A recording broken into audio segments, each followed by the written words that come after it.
Hello dear students, welcome to vision 247 YouTube channel plus application. So आज हम देखने वाले हैं रिएक्शन इंटरमीडिएट। रिएक्शन इंटरमीडिएट का लेक्चर नंबर 1 है। इसमें हम देखेंगे इंटरमीडिएट्स।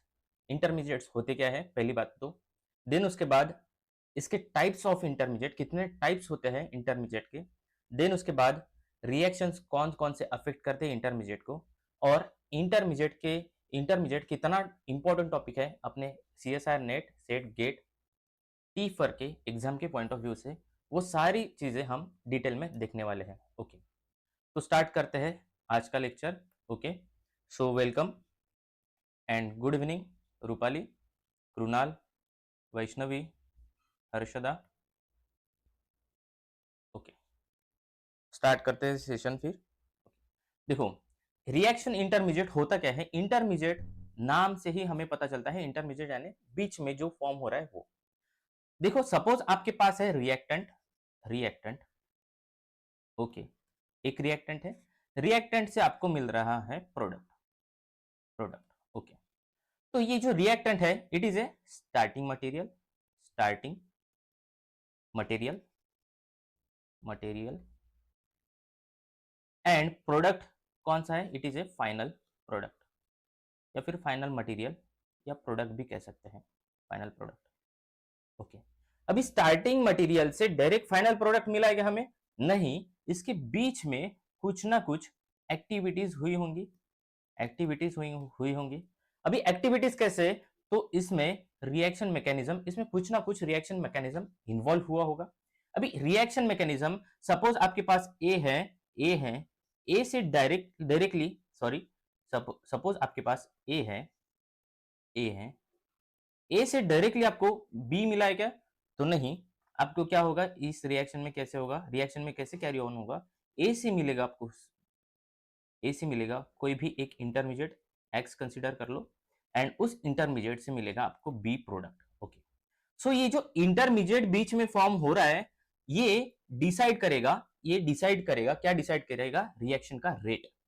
यानी इंटरमीडिएट जो फॉर्म हो रहा है, जो फॉर्म हो रहा है इंटरमीडिएट, वो डिसाइड करेगा रिएक्शन का रेट आपका। Intermediate decides, decides reaction rate.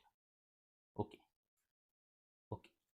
अभी आप कहोगे कि सर इंटरमीडिएट कैसे रिएक्शन का रेट डिसाइड करेगा? तो इंटरमीडिएट के स्टेबिलिटी पर डिपेंड होता है कोई भी रिएक्शन का रेट। अभी जो इंटरमीडिएट आपका फॉर्म हो रहा है, वो कार्बोकैटायन भी हो सकता है, वो कार्बो एनायन भी हो सकता है, वो नाइट्रीन भी हो सकता है, कार्बिन भी हो सकता है, कार्बन फ्री रेडिकल भी हो सकता है। वो जो इंटरमीडिएट बीच में बन रहा है, उसकी स्टेबिलिटी कैसे हो सकती है, कौन सा ज्यादा स्टेबल होगा, कौन सा कम स्टेबल होगा, कैसे हमें पता चलेगा, उस पर रिएक्शंस कौन कौन से इन्वॉल्व है, ये सारी की सारी चीजें इस चैप्टर में या फिर इस यूनिट में है। तो ये सारी की सारी चीजें हमें एक एक करके सॉर्ट आउट करना है, एकदम से पूरा का पूरा चैप्टर नहीं करना है। It is a vast vast chapter. Okay, तो एक एक करके, एक एक करके, एक एक हम री इंटरमीडिएट के बारे में डिटेल में देखेंगे। ओके, तो स्टार्ट करते हैं। सबसे पहले स्टार्ट करते हैं। Okay, just wait a minute. हाँ, तो सबसे पहले हम इंटरमीडिएट के बारे में तो हमें जानकारी मिल गई थोड़ी बहुत। अभी नेक्स्ट हमें क्या देखना है, जो इंटरमीडिएट बना है, उसके कितने टाइप्स होते हैं। हेडिंग डालो, types of, types of intermediate, intermediate, types of intermediate involve, involve in a reaction, involve in a reaction. Okay, अभी कितने टाइप्स के इंटरमीडिएट हो सकते हैं, तो हमने उसे कैटेगराइज किया है दो टाइप्स में। सबसे पहला टाइप होता है, सबसे पहला टाइप होता है, या फिर सबसे पहला इंटरमीडिएट होता है carbon based intermediate. Carbon based, carbon based intermediate, carbon based intermediate. And दूसरा एक कैटेगराइज किया है nitrogen based intermediate, nitrogen based, based intermediate. अभी कार्बन बेस्ड इंटरमीडिएट कौन कौन से होते हैं, या फिर इसके कितने सब टॉपिक्स है, या फिर सब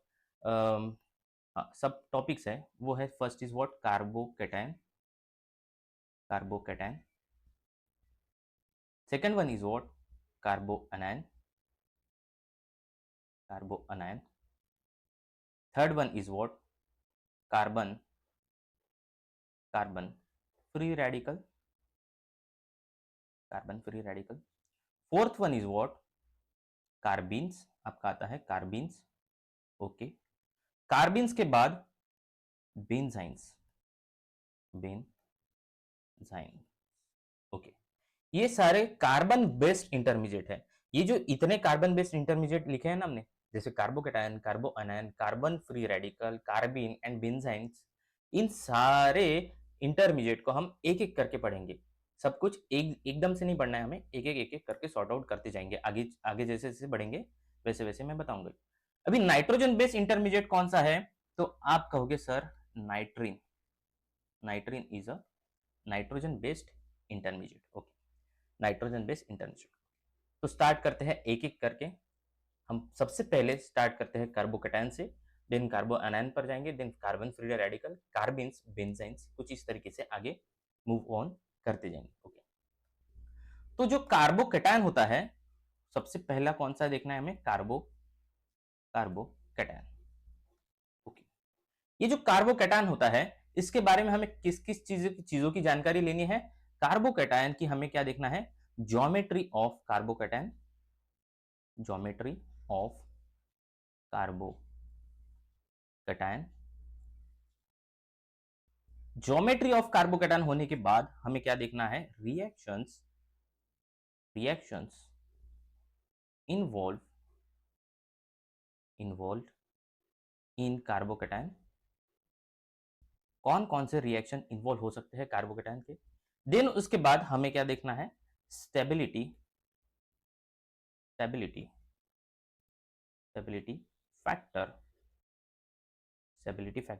ऑफ कार्बोकेटायन. देन उसके बाद रीअरेंजमेंट रिएक्शन, जो कुछ भी होंगे कार्बोकेटायन के, rearrange and ring expansion of carbocation. Okay.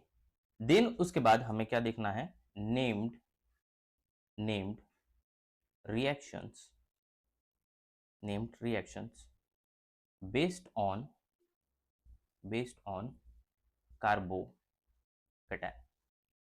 Okay. This is the blueprint of intermediate का भी एक ही टॉपिक है, वो एक ही टॉपिक देख रहे हैं हम. वो कौन सा है? तो कार्बोकेटायन का हमें क्या क्या देखना है? कार्बोकेटायन का हम ज्योमेट्री के बारे में पढ़ेंगे. देन कार्बोकेटायन में हमें क्या देखना है? कौन कौन से रिएक्शंस इन्वॉल्व है कार्बोकेटायन में, वो देखना है. देन स्टेबिलिटी फैक्टर देखना है कार्बोकेटायन का, कि कौन सा कार्बोकेटायन स्टेबल होगा, कौन सा लेस स्टेबल होगा, कौन सा मोर स्टेबल होगा, कैसे स्टेबिलिटी अफेक्ट करेगी किसी भी कार्बोकेटायन को. देन उसमें कार्बोकेटायन पर बेस्ड जितने भी रीअरेंजमेंट रिएक्शंस या फिर रिंग एक्सपांशन वाले रिएक्शंस है, वो सारे के सारे रिएक्शंस हम देखने वाले हैं. और साथ ही साथ हम क्या देखने वाले हैं? नेम्ड रिएक्शन, जो कि बेस्ड है किस पर? कार्बोकेटायन पर. Named reaction based on what? Carbocation. Then चलो आगे बढ़ते हैं. Are you getting it? समझ में आ रहा है? फास्ट हो रहा है? फास्ट नहीं हो रहा है. I think everything is all right. Am I audible and visible, guys? Session is going on properly.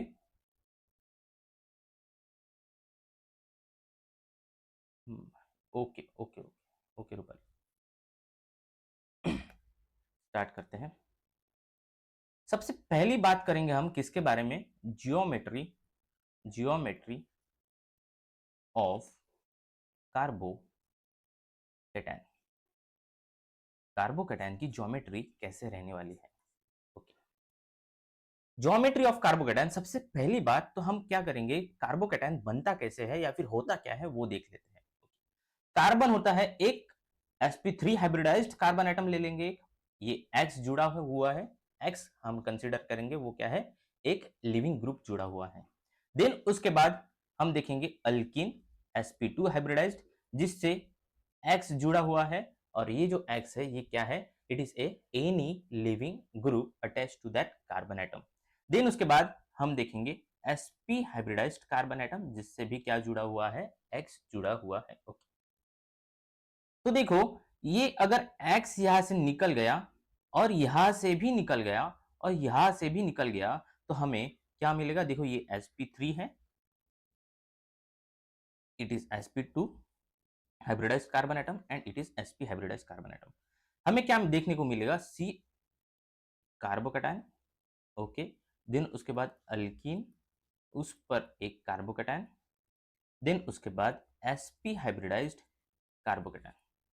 इसमें देखो ये जो कार्बोकैटायन होता है ये स्टेबल कार्बोकैटायन होता है, स्टेबल कार्बोकैटायन होता है, यानी हमें आंखों से देख सकते हैं या फिर उस पर रिएक्शन, कोई भी रिएक्शन हम कर सकते हैं। मगर मगर ये जो दो कार्बोकैटायन आपने लिखे हैं सर, ये तो कभी देखे नहीं हमने, यानी carbocation on what, alkyne, and carbocation on what, alkyne. देखो अल्काइन पर कभी कार्बोकैटायन देखा है आपने? अगर कार्बोकैटायन बना भी इन दोनों पर तो स्टेबल नहीं रहेगा, स्टेबल नहीं रहेगा, या फिर हम कह सकते हैं it is not not possible, it is not possible, it is what, not possible, not possible, not possible, या फिर हम इसे कह सकते हैं it is shortly shortly shortly lived lived species. अभी शॉर्टली लिव्ड स्पीसीज कैसे, तो देखो ये जो है जैसे ही कार्बोकैटायन बनेगा इतना फास्ट रिएक्शन शो करेगा, यानी स्टेबल हो ही नहीं सकता। पहली बात तो ये पॉसिबल ही नहीं, कार्बोकैटायन किसी भी अल्कीन या अल्काइन पर प्रेजेंट होना, ये is not possible.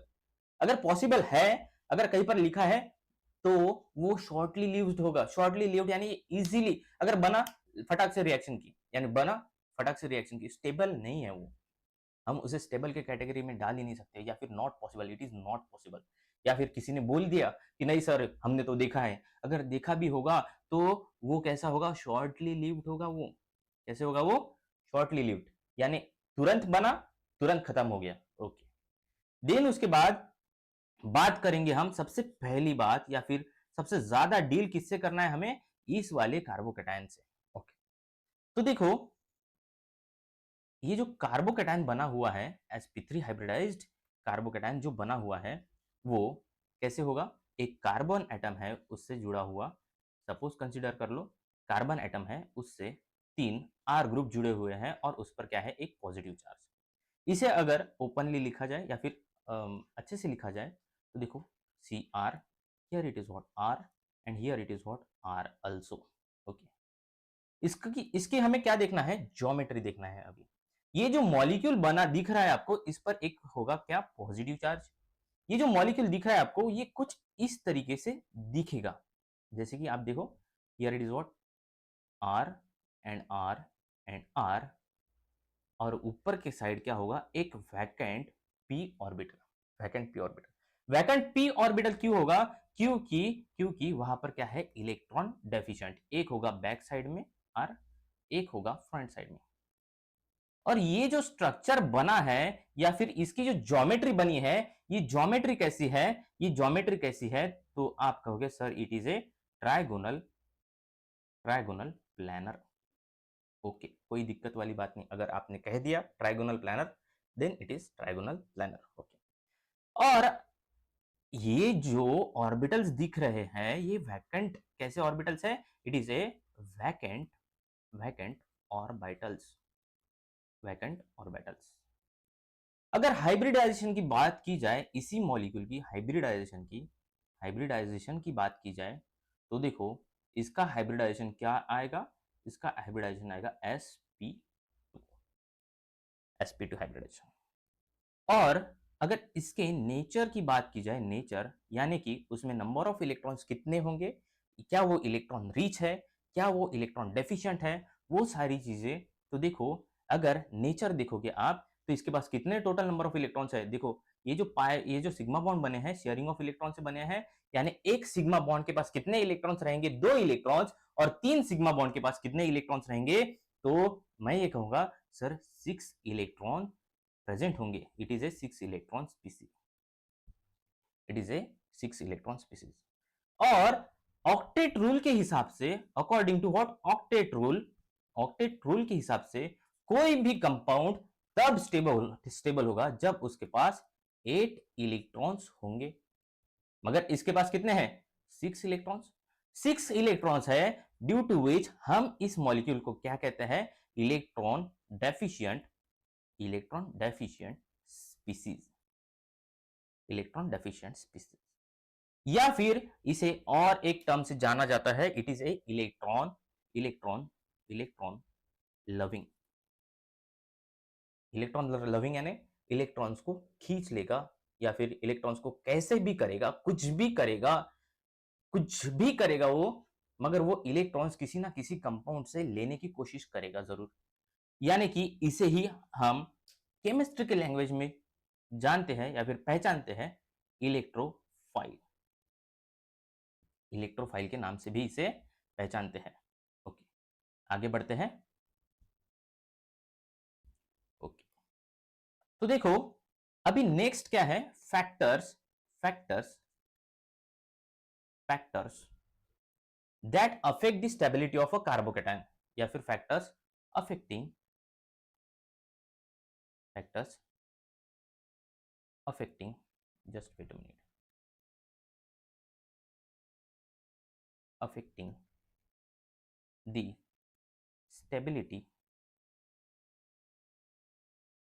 of carbocation.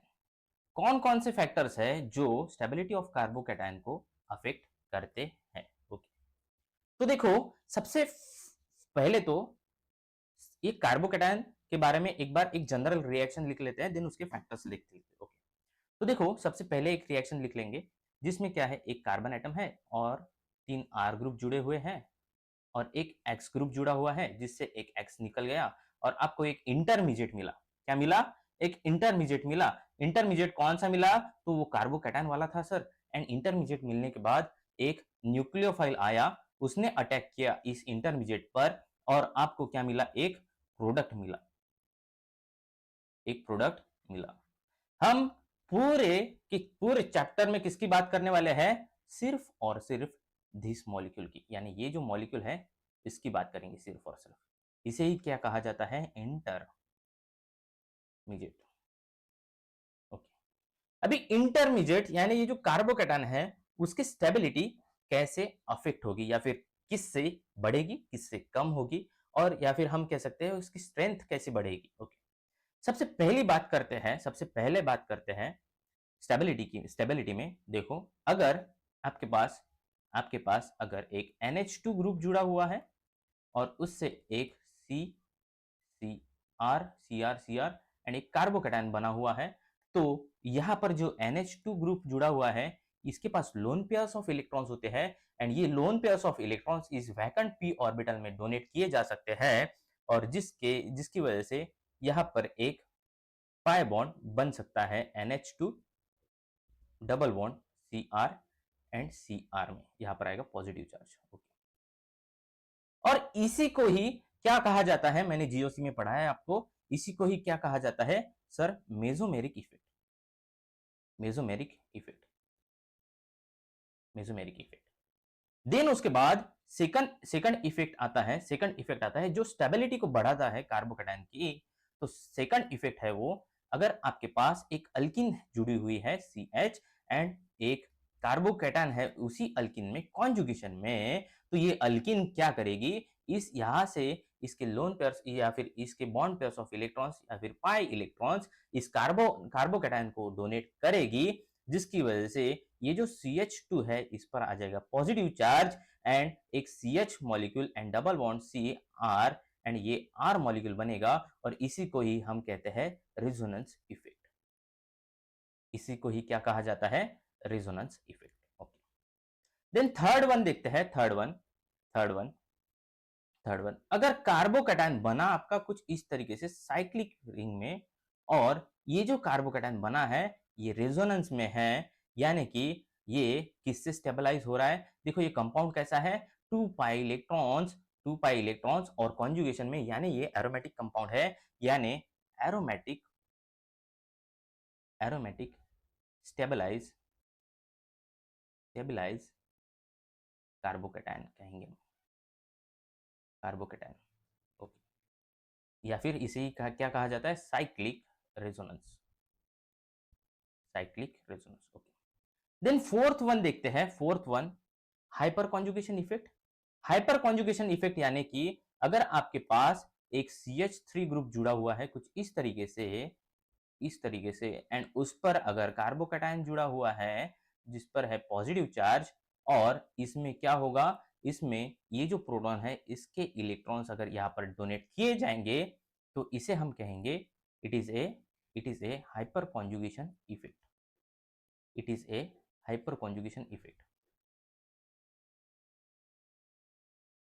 यानी स्टेबिलिटी किससे बढ़ रही है, हाइपर कॉन्जुगेशन इफेक्ट से भी स्टेबिलिटी बढ़ रही है। Then fifth one is what, inductive effect, inductive effect. Inductive effect से भी क्या होगा, स्टेबिलिटी बढ़ जाएगी किसी भी कार्बोकैटायन को, कार्बोकैटायन की। जैसे कि अगर कार्बोकैटायन बनता है कुछ इस तरीके से एंड उससे कुछ इस तरीके से तीन या फिर दो कार्बन एटम्स जुड़े हुए होते हैं, CH3, CH3 and CH3, here it is also CH3, CH3 and CH3। तो ये जो CH3 ग्रुप है ये इसकी तरफ क्या करेंगे, इसकी तरफ इंडक्टिव इफेक्ट या फिर पॉजिटिव इंडक्टिव इफेक्ट शो करेंगे, पॉजिटिव इंडक्टिव इफेक्ट शो करेंगे। क्या शो करेंगे, पॉजिटिव इंडक्टिव इफेक्ट, जिसकी वजह से इस कार्बोकैटायन की भी स्टेबिलिटी बढ़ सकती है। जो लास्ट है, लास्ट बट नॉट लीस्ट, जो कि है आपने रेयरली सुना होगा उसके बारे में, वो कौन सा है जो स्टेबिलिटी को बढ़ाता है कार्बोकैटायन की, वो है sixth one is what, dancing resonance, dancing resonance, जिसे क्या कहा जाता है, डांसिंग रेजोनेंस। सर ये क्या पढ़ा रहे हो आप, ये क्या आया नया कॉन्सेप्ट, ओके, या इसके बारे में आपको बस जानकारी नहीं है। देखो, एक कार्बन एटम है, उस पर पॉजिटिव चार्ज है, और उससे अगर 3 मेंबर्ड रिंग जुड़ी हुई होती है तो यहां पर क्या होगा, यहां पर उस कार्बोकैटायन को स्टेबलाइज करने के लिए पहले तो या तो ये वाला बॉन्ड क्लीव होके उसे इलेक्ट्रॉन डोनेट कर सकता है, या फिर ये वाला बॉन्ड क्लीव होके उसे इलेक्ट्रॉन डोनेट कर सकता है, या फिर ये वाला।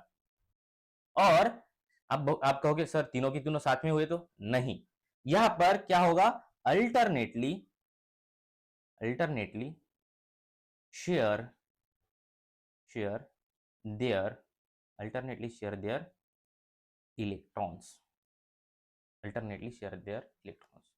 देन और एक एग्जांपल के तौर पर लिख लो, अगर सपोज आपके पास एक कार्बोकैटायन है और कुछ इस तरीके से दिया हुआ है, कुछ इस तरीके से दिया हुआ है, तो उस कार्बोकैटायन को स्टेबलाइज भी यही रिंग्स करेंगे जिसे हम डांसिंग रेजोनेंस से जानते हैं, और it is a most stable carbocation, most stable carbocation. Then आपने सर स्टेबिलिटी की बात की, स्टेबिलिटी की बात की है, आपने क्या किया है, सिर्फ और सिर्फ स्टेबिलिटी की बात की है, मगर इसमें कुछ ना कुछ ऐसे भी तो कंपाउंड्स होंगे जो डीस्टेबलाइज कर रहे होंगे मॉलिक्यूल को। ओके, तो वो भी देख लेते हैं। तो डीस्टेबलाइजिंग कौन से फैक्टर्स है, या फिर डीस्टेबलाइजिंग फैक्टर्स फॉर कार्बोकैटायन, या फिर जो कार्बोकैटायन को डीस्टेबलाइज करते हैं वो कौन से है। ओके, डीस्टेबलाइज्ड फैक्टर्स कौन कौन से हैं। सबसे पहला फैक्टर है, अगर अगर ब्रीच्ड कार्बोकैटायन अगर फॉर्म हो रहा है, अगर इंटरमीडिएट में, अगर इंटरमीडिएट में, फिर से बता रहा हूं, अगर इंटरमीडिएट में ब्रीच्ड कार्बोकैटायन या फिर ब्रीच कटायन फॉर्म हो रहा है, then that is a very very unstable या फिर डीस्टेबलाइजिंग कार्बोकैटायन फॉर्म हो रहा है। It is a highly highly unstable. ये ब्रेड्स रूल में मैंने पढ़ाया है आपको। Then second one is what? Anti-aromatic, anti-aromatic carbocation, anti-aromatic carbocation। Suppose आपके पास कुछ इस तरीके से मॉलिक्यूल है साइक्लिक, उस पर एक कार्बोकेटायन फॉर्म हुआ, उस पर एक कार्बोकेटायन फॉर्म हुआ कुछ इस तरीके से, और ये देखो इसमें कितने पाई इलेक्ट्रॉन्स है, 4 पाई इलेक्ट्रॉन्स है, और 4 पाई इलेक्ट्रॉन्स होने की वजह से it is A anti aromatic compound. Anti aromatic compound होने की वजह से ये जो कार्बोकेटायन है इसे भी एंटी एरोमेटिक कहेंगे, और which is a very very highly highly unstable, unstable, unstable. Okay, इतना क्लियर है, इतना क्लियर है। ओके, अभी नेक्स्ट आप क्या कहोगे कि सर आपने 6 नंबर ऑफ कितने फैक्टर्स बताए, 6 फैक्टर बताए जो स्टेबिलिटी बढ़ा रहे कार्बोकेटाइन की। मेसोमेरिक हो गया सर, इंडक्टिव हो गया सर, हाइपर कॉन्जुगेशन हो गया, डांसिंग रेजोनेंस हो गया, बहुत सारे, यानी और भी 2 है जो कि स्टेबलाइज कर रहे हैं। ओके, तो इट मींस दैट कि स्टेबिलिटी जो स्ट्रेंथ है या फिर स्टेबिलिटी की फैक्टर है, उसमें से वो जो 4-5 आपने लिख कर दिए हैं, उसमें से सबसे ज्यादा स्टेबलाइज कौन करेगा और कौन सबसे कम करेगा, ये कैसे पता चलेगा? तो वो पता चलेगा अभी जो ऑर्डर लिख कर दूंगा मैं उससे।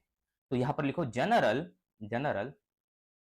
ऑर्डर। बस थोड़ा सा लेंदी हो सकता है लेक्चर आज का, मगर वेरी वेरी इंपॉर्टेंट है, बेसिक है बट वेरी मच इंपॉर्टेंट है। जनरल ऑर्डर या फिर strength of stability factor, strength of stability factor, कौन सा फैक्टर सबसे ज्यादा स्टेबलाइज करेगा कार्बोकेटाइन को और कौन सा नहीं, वो इस ऑर्डर में आ जाएगा। अगर आपके पास एक मेसोमेरिक स्टेबलाइज करने वाला कार्बोकेटाइन है और एक दूसरा वाला है, तो आप सबसे पहले प्रायोरिटी देंगे मेसोमेरिक को। मेसोमेरिक होने के बाद सबसे ज्यादा स्टेबलाइज कार्बोकेटाइन कौन सा होगा, वो होगा डांसिंग रेजोनेंस होने के बाद जो एरोमेटिक वाला है स्टेबिलिटी, वो होगा aromatic is more stable. Then उसके बाद आएगा आपका कॉमन वाला रेजोनेंस। ये जो है, ये जो ऑर्डर है, ये आपको याद रखना है। ओके, देन रेजोनेंस होने के बाद आपको प्रायोरिटी देनी है हाइपर कॉन्जुगेशन को। हाइपर कॉन्जुगेशन होने के बाद आपको प्रायोरिटी देनी है किसे, आपको प्रायोरिटी देनी है इंडक्टिव इफेक्ट। इंडक्टिव इफेक्ट होने के बाद आपको प्रायोरिटी देनी है breached cation and breached carbocation होने के बाद आपको एंटी एरोमेटिक, सबसे लास्ट में वेरी वेरी अनस्टेबल कार्बोकैटायन अगर चूज करना है आपको, तो वो कौन सा चूज करोगे आप, वो आप सिलेक्ट करोगे एंटी एरोमेटिक वाला। ओके, अभी एक एग्जांपल लेते हैं, बहुत ही ज्यादा एग्जांपल, ओके, बहुत ही ज्यादा इंपॉर्टेंट एग्जांपल, जिससे आपके सारे के सारे कॉन्सेप्ट्स क्लियर हो जाएंगे। तो आपका एक क्वेश्चन नेक्स्ट स्लाइड पर लेते हैं हम, ताकि अच्छे से समझ में आ जाए। ओके, तो सबसे पहला क्वेश्चन है compare the stability of carbocation. सबसे पहला कार्बोकेटायन है आपका ये वाला, जिसमें ऑक्सीजन है और एक कार्बोकेटायन फॉर्म हुआ है। इट इज ए, देन एक B, this is what your B carbocation, and then उसके बाद this is your C carbocation. आपको आंसर करना है इसका, C carbocation.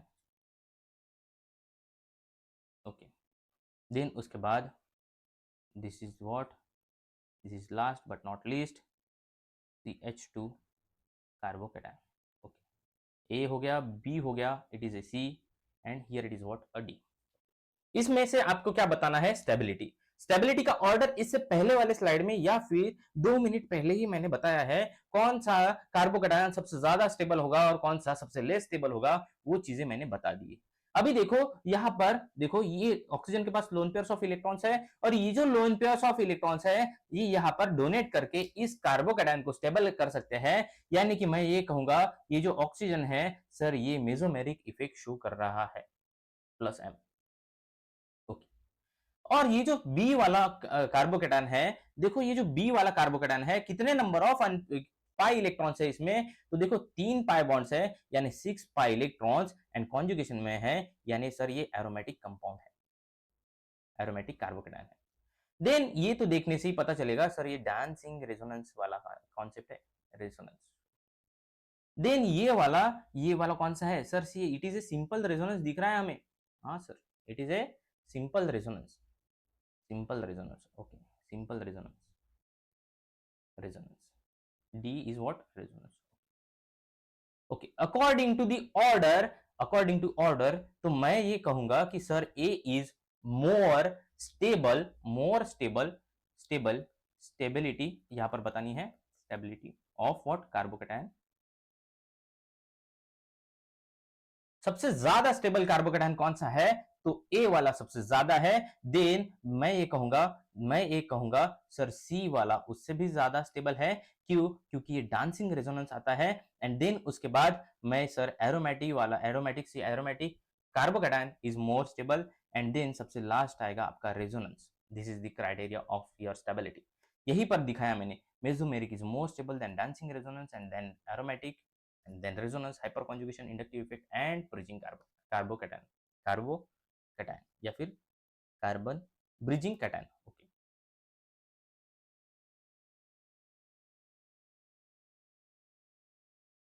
Is that clear?